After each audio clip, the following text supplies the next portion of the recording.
Então, gente, vamos lá. Hoje a gente vai falar sobre debêntures. O que são debêntures? São títulos de médio e longo prazo emitidos por sociedades anônimas não financeiras, ou seja, bancos não podem emitir debêntures. E a ideia é o seguinte: vamos supor uma empresa como a Natura, a Ambev, ela pode vender ações. Na hora que eu comprar uma ação, eu sou dono da empresa, ou ela pode emitir títulos prometendo pagar a dívida no futuro. A Ambev, por exemplo, ao invés de pedir um empréstimo no banco, ela emite títulos dizendo que vai pagar juros a quem emprestar aquele dinheiro. Então eu pago R$1.000 naquele título e fico recebendo os juros. Qual é a vantagem de uma empresa emitir debênture ao invés de ir no banco? Bem, a primeira vantagem é que a empresa tem um custo mais baixo quando emite debêntures em relação ao banco. Segundo, ela pode dizer como quer pagar aquela dívida, quanto vai pagar de juros. Claro que vai ter as regras de mercado, se colocar um juro muito baixo ninguém vai,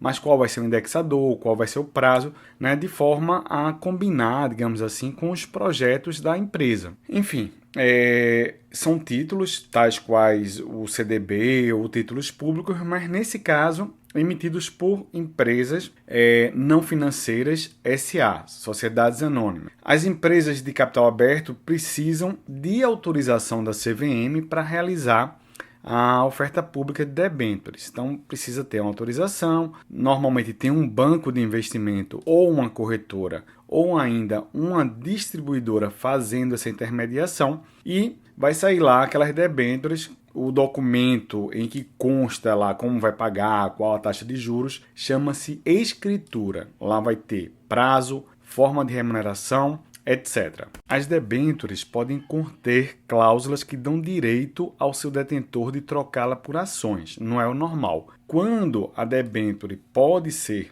trocada por ações, ou seja, o detentor da debênture, chamado debenturista, em uma data ele vai poder escolher se recebe os juros ou se troca por ações daquela empresa. Obviamente que ele vai escolher o mais vantajoso para ele. O normal é ela não ser conversível, mas quando ela pode ser trocada por ações, ela vai ser chamada de debênture conversível em ação, DCA. Ou no plural, debêntures conversíveis em ações. Então essas debêntures têm um atrativo a mais, que é a possibilidade da ação se valorizar mais do que os juros que o debenturista iria receber. Normalmente as debêntures não permitem a conversão em ações, repito, são não conversíveis. Continuando, as debêntures podem ter diferentes prazos e formas de remuneração. Pode ser remunerada pela TR, pela taxa DI, pelo IPCA, etc. Então, tudo isso, repito, vai estar na escritura. E lá na escritura também vai ter as garantias. Da mais forte para a mais fraca, as garantias são garantia real,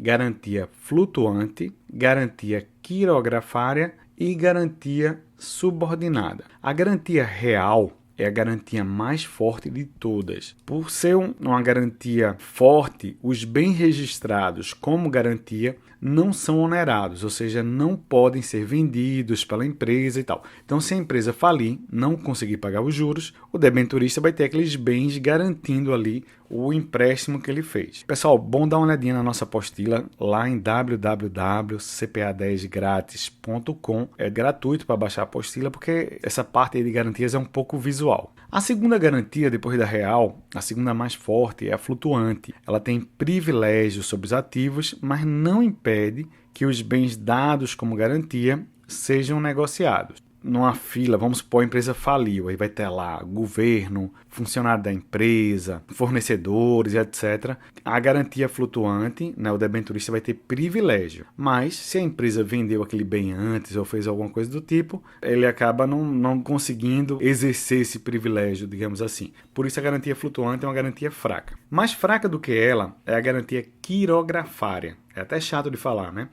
Quirografária é sem privilégio sobre os ativos da empresa. Se a empresa falir, o detentor, o debenturista, vai concorrer em igualdade com os demais credores. Então vai entrar na fila atrás dos funcionários, atrás dos fornecedores, etc. Só vai estar na fila mesmo na frente dos acionistas. Mas Pior do que ela é a garantia subordinada. Eu costumo até dizer subordinado, quem está abaixo, né? Essa é a garantia mais fraca de todas. Então vocês estão vendo aí na apostila, garantia subordinada, né? Gravem bem isso, é aquela que em caso de falência da empresa possui preferência apenas sobre os acionistas. Então, repito, a mais forte é real, que tem os bens registrados. Depois vem a flutuante, que tem privilégio, mas os bens não estão registrados. Tem a quirografária, que é uma garantia fraca, entra lá no finalzinho da fila. E pior do que ela é a garantia subordinada.